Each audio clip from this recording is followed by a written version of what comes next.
Hello there, everybody, and happy holiday season. Linda Bloom and Charlie Bloom here with you. Hello there. Again for Bloom Talks, which is every Thursday at 12:30 p.m. Pacific Standard Time. And today we're talking about the real reason why extroverts and introverts attract. So you know that we've talked before about complementarity. We really believe in this old adage about opposites attract. And we actually believe that it's a very good thing. It can be annoying, but to reframe it as a growth opportunity really makes all the difference in the world. And so we know that there are pairs where both are introverted, and we know that there are pairs where both are extroverted. But we also know that the majority of pairs are not of the same style.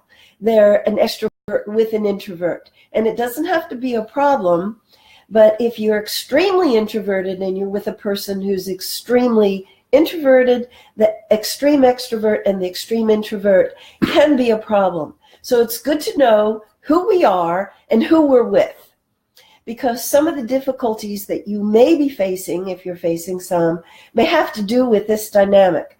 For a long time, we didn't know that one of the things that was really challenging in our relationship with each other was that I'm extremely extroverted.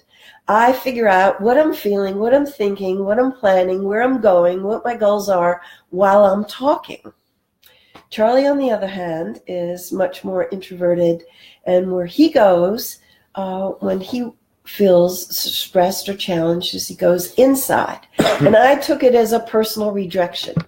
I thought, oh, he's not that into me, he's bored with me, he's not that interested in me, and I took this all very personally. And I'm sad to say that it went on for a long time. At the beginning of our relationship, it hasn't been a problem for decades, I'm happy to report, but it sensitized us to working with couples who have this dynamic. So we're very keen on assisting those who may have a irritation, resentment built up, hurt feelings, and misunderstandings because they're with somebody whose style of being in the world is very different from them. So I want to tell you a little story about some couple that we know, and we disguise the couples that we know. Some have been clients, some are students, some of are friends of ours, so we want to protect confidentiality. And this is Ted and Suzanne. And Ted's a musician. He likes people, but in small doses. So he'll go to a party, but when he's done, he's done. He knows when he gets maxed out and he wants to leave. And so they've had to work it out where sometimes they take a different car, each of them, to the party so that he can go home when he's maxed, because she thrives on parties and socializing and people. And it's one of the ways they worked out their difference. But it used to be a big problem for them because she would feel like she was being robbed of her fun when he was maxed out on the partying. She also would feel abandoned, and she would feel resentful when he would want to spend a lot of time alone. And she had that feeling of rejection like I did. Oh, he's not too into me. But when they got to the point where they could work with the difference in an open way, in an honest way, and really learn from each other, they did a whole lot better. That's good. Yeah, you want to tell them about Ted and Suzanne and your impressions of them when you first met them? I'd rather not. Okay, that's fine. We've actually been demonstrating, not just, Linda hasn't just been explaining some of the differences, but we've been demonstrating it. Like she said, I tend to be more introverted than she is. And one of the things that introverts are more inclined to do, given the option between speaking and listening, is listening. I'm grateful for that. I mean, I can speak with the best of them, but that's kind of not where I am inclined to go. I'm actually more interested in hearing from people than than being dominant in a conversation. So that comes in real handy in the work that we do, because, you know, we have to really listen well, and we have to be really clear about choosing the words that we want to say, particularly when we're with people who are inclined to do a lot of talking. So one of the things that I want to talk about is, for those of you who aren't really clear about what these two terms mean, introvert and extrovert. I mean, after all, many of us hear them a lot, but don't necessarily know exactly what they mean. So there may be some misconceptions about them. So let me just say a little bit about it. Introversion and extroversion are tendencies that we have. And we tend either to be on one side of the equation or the other side, meaning that when we need to get our battery recharged, when we're under stress, when we have to deal with something that's challenging, we either go towards, you know, as Linda said, in her case, connection, conversation, interaction, connection. Yeah, because that's magic where, for me. That's how she finds out about what's going on with her through dialogue, and that's a very legitimate, valid way to become more conscious and more aware, and to deal with inner and interpersonal issues. My tendency, you know, like she suggested, is I tend to go inward. I tend to self-reflect. If I'm up against something that's challenging, if I'm under stress, if I need to get my battery recharged, the way for me to do it is to connect to myself and disconnect to what's going on or to other people around me. So you can imagine that it gets, well, let's say interesting when both of us are under stress at the same time. And this, believe it or not, has happened quite a few times, you know, over the years. And so what I need is the exact opposite of what Linda needs, and vice versa. So the more she tries to engage with me, if I'm, you know, like, let's say there's something that's affecting both of us in the same way. Let's say that we both got some values,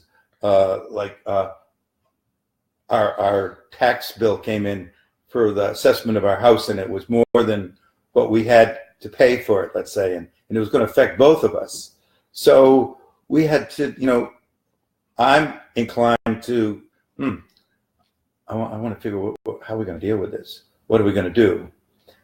I want to talk about it. And the more she tries to talk to me about it, the more I'm like, back off. I need some space. I need to think about this. And the more I do that, the more inclined Linda is to take that personally, like a personal rejection, which just activates her need to get more connection, which activates my need to pull back. So you get the picture. I mean, it's not a pretty picture. My guess is that a few of you out there can relate to this. So it's natural that we would attract somebody who's very different from us in this respect. Can you see why? Now, if you're an introvert right now, you're probably let me think about that. If you're an extrovert and you're watching this with somebody, you're probably inclined to want to talk to them about it. But I think that for all of us, we have a tendency to want to be more complete in terms of our ability to become more skilled in managing our place in the world, more effective. And that requires us to learn. And if we all have a predisposition towards being one side or the other, then there's going to be half of the options that we could draw on are not going to be available to us through our own system, because we're kind of geared towards one direction. You want to say something more about that? Yes, and I want to illustrate with Ted and Suzanne because I felt like they were such a perfect learning case. When they were busy making the other person wrong for their style of being in the world, because Suzanne was making Ted really wrong for how much quiet time he needed. She would say things to him like he was reclusive, or he was shut down, or he was avoidant, and he was making her just as wrong. If you'll remember when we first met them, that why isn't she more self-reliant? She has to come and discuss everything with me. Can't she make some decisions on her own and be independent? Right. And they were really making each other bad and wrong. Well, that's the other thing, that we all think that the way we are is the right way to be, that it's the better way to be. And so we subtly or not so subtly try to encourage the other person to be more like us, because it would be so much simpler, wouldn't it? Yeah, well, it seems to make sense. But there's a certain arrogance in that. And there's even amplified, like arrogance squared. If you think that you can make the home improvement plan, make them more like you. It is not a life choice to be introverted or extroverted. It's a predisposition that we are born with. And maybe something genetic, but it's innate. And so we can file down the edge a bit, but basically this is going to be who we're going to be. Now, we can learn to modify our behavior, and Ted and Suzanne really did love each other. And Ted had been in a relationship with a woman named Gloria that he really loved. And when she threw him to the curb and dumped him, he was devastated by the loss. And he didn't want to blow it with Suzanne. They had really a lot of interests in common. They had a lot of values in common. They enjoyed their lifestyle together, particularly in the first year they were together. And then it started getting rough when they started to make the other person wrong for their way of being in the world, which drove them into marriage counseling. But the motivation was high to do something about it. When they had a different frame to hold it in, that they were attracted to somebody in a more unconscious way that was developed in ways that they weren't, and that they could learn something from the other person, the light bulbs went off. Then they could see it from a different vantage point, rather than feeling like, oh, he's rejecting me when he's so quiet and he's in a room with a closed door, and him feeling intruded upon and engulfed and encroached and, resenting her pulling on him. He could see, she's trying to draw me out. Actually, I could use a bit of being drawn out. I tend to be a bit reclusive. She's got some truth there. And he was right. Ted was right when saying she could be more independent, be on her own and not rely on me so much. And so they were able to work with holding their styles as different, but an offering to each other, even a gift and a teaching to each other. What Suzanne ended up doing is getting herself in a women's group. That worked marvelously for her because she had a whole network of women who were close to her that she could call, that she could be with. It took the pressure off of Ted. He was very relieved and grateful to the women that she had a lot of people to talk to connect with, to talk through and process through, because it was like too much information for him. But Suzanne learned that she had to turn to other people and that she had to spend some time alone. And she began to meditate more and to journal. And she learned the beauty of being alone without being lonely. And that she didn't have to always be in conversation to come to clarity about what her next steps would be. That meditative pauses to reflect, and particularly journaling, served her. So she was able to learn from his introspective style and really broaden her whole way of being. And I feel like they went a long way in a short span of time into respecting the differences and learning from each other. And it was a big boon to their relationship. So I know that in both of these examples with Suzanne and with Linda, who are both extroverted, this is not gender specific. In other words, there are probably pretty much the same amount or percentage of men and women who are extroverted. So don't get the idea that this has got something to do with whether you're a man or a woman.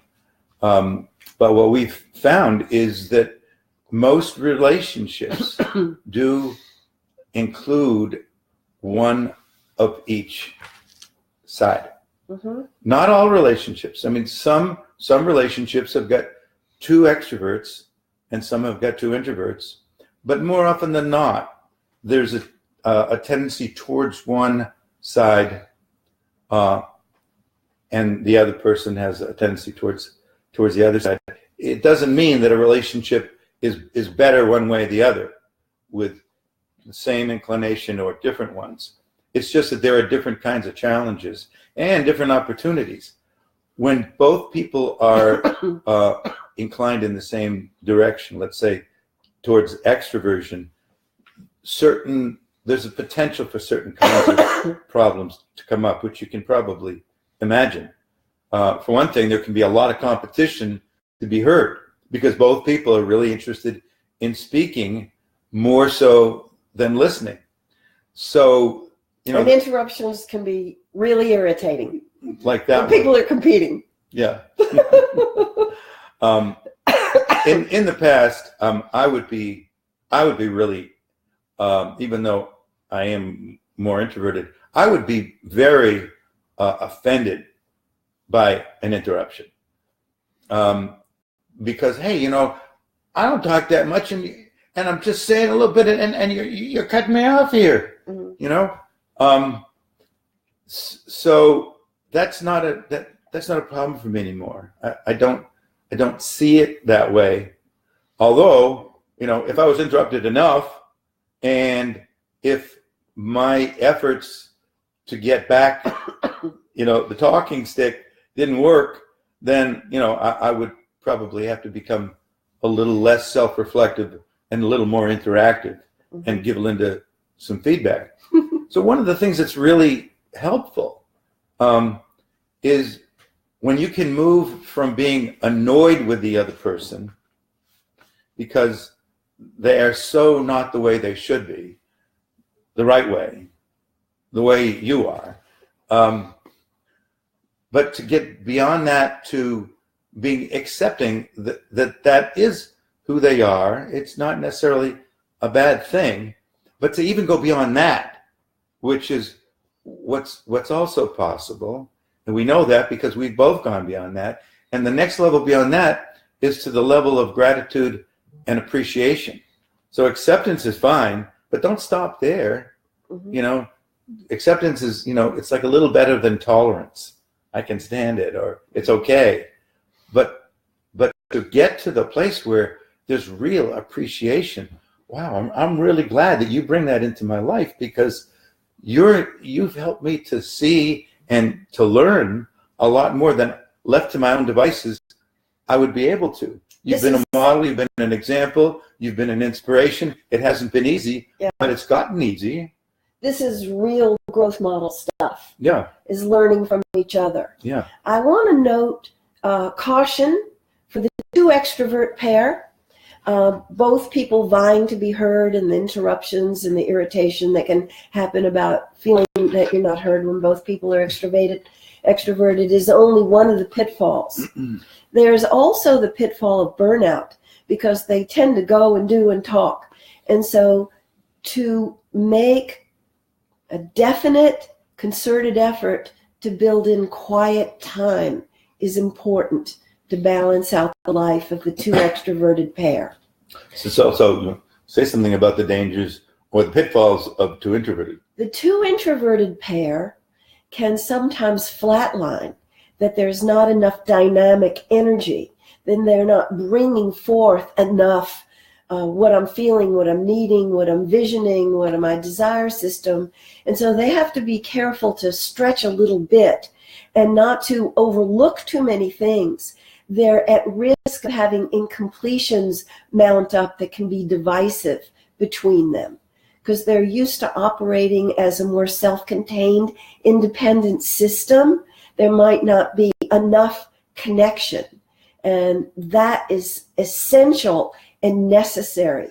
The respect for differences, the respect to have the frame of learning from each other and the growth model and the dynamic interaction. So introverts can live parallel lives where there isn't enough overlap of their life, and so they need to be careful to connect with each other. Yeah, there's a myth about introverts, and that is that they're antisocial, that they're uncomfortable around other people, that they would rather be alone, and that's not true at all. Everyone has interpersonal needs. We all deal with them in our own unique ways. Introverts have the same kinds of needs for interpersonal contact that extroverts do. One of the differences, though, is introverts are much more comfortable in one-on-one situations where they are having a dialogue with one person, as opposed to being in groups where there's a lot of activity, there's a lot of information getting thrown around, and their attention is split, it's scattered. So there's nothing at all antisocial about introverts. It's just that they have they're inclined to be more comfortable in settings where there aren't as many people around. I also want to add that it can sometimes be hard to tell if a person is truly introverted because they can be very verbal and very social, and they can appear extroverted because the extroverts get the appreciation and our respect and our culture much more than introverts do. In Japan, for instance, you get a lot of respect for being introverted and to be on the quiet side. But in our country here, it's kind of like you're not okay if you're deeply introverted. So people learn to put an image on just to be acceptable. And so you really need to look deeply at yourself and, inquire into your partner. Where do you go under stress? Because that's the key. That's right. Under stress, if you need to be quiet, meditative, and get out of conversation and just be with yourself and go inside, that's the real key. So the extroverts like me, we got to connect. We got to talk. We got to talk. And if you're married and maybe hours to of talk, an introvert, and that person, he or she, isn't available at that time for whatever reason, because we can't all always be available 24/7. Sometimes there's other stuff going on. We have other commitments, responsibilities. We may not have the bandwidth at that moment to be with that person. Right. And that's what I have my dial-in for dollars list for. Yeah. I got a long list of people that I can call and connect with when Charlie's not available to me. Right. Which is a real relief for me, because then I don't feel like I'm burdened with the sole responsibility for meeting Linda's needs. And before she developed that kind of a support network for herself, I felt like, well, this is too much. But I didn't feel comfortable saying that, because it seemed like, well, that I bought into the myth that you are supposed to be all things to your partner, and it didn't seem like I shouldn't. It seemed like I should be able to meet those needs for Linda, but the truth was I couldn't always meet them. And when I didn't, though, when I tried to meet them and pushed myself too far, I started feeling resentful.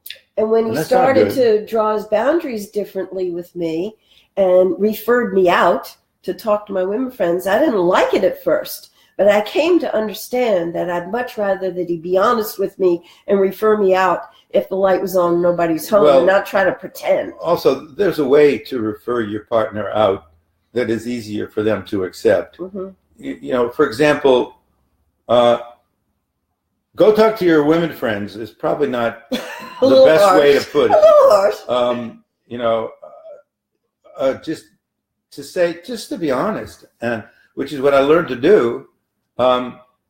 And I would, being honest, I would say, Linda, I don't have it in me right now. Uh-huh. I'm just kind of, I don't have the availability for you. I've just got, I'm not there. It's not, I can't be present for you right now. I got too much going on right now or whatever.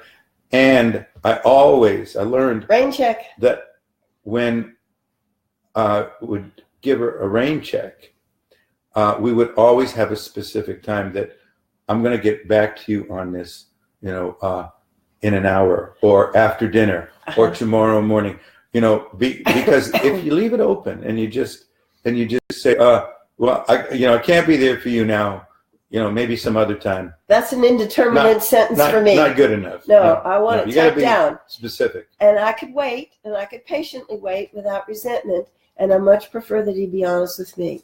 And I want you to know that I have come to appreciate learning from Charlie about being by myself and how I can love him well. When I sat with my beloved many years ago and I said, how may I best love you? He shocked me by saying, let go. To give him more time when he was just by himself. She was squeezing my hand so tight that the blood was, backed up in there. He wanted time when he didn't have to be on duty with me or anybody else. And I pledged I made holy vows to be the guardian of his solitude. And so I encourage him every single month to take some time to himself, to go off on retreat, because that's enlightened self-interest for me. I know when he comes back from having a few days alone by himself, he's a happy camper and he's got a whole lot more to give. Yeah, so every week I try to get away for at least 4 or 5 days. Not every week. No, but I do a few times a year. I'll go off, and I'm in my bliss. I'm alone, and I don't have any commitments or responsibilities, and I feel totally free. And like Linda said, I come back and I am available because now I really have a desire to connect and to talk. But I've got to fill my tank. I've got to recharge my battery, and that's the way I do it. So we're getting ready to wrap up. We just want to remind you, tell your friends to follow us on Facebook Live at 12:30 on Thursdays, and to let you know that we really appreciate your comments and your questions. We will try to address them when we're speaking with you. And the topic for next week's Facebook Live, the one in between Christmas and New Year's, is going to be about one of the biggest challenges, which is holding the tension of the opposites. And if you don't know what that means, find out. So have a happy holiday, and take care of yourself and your loved ones.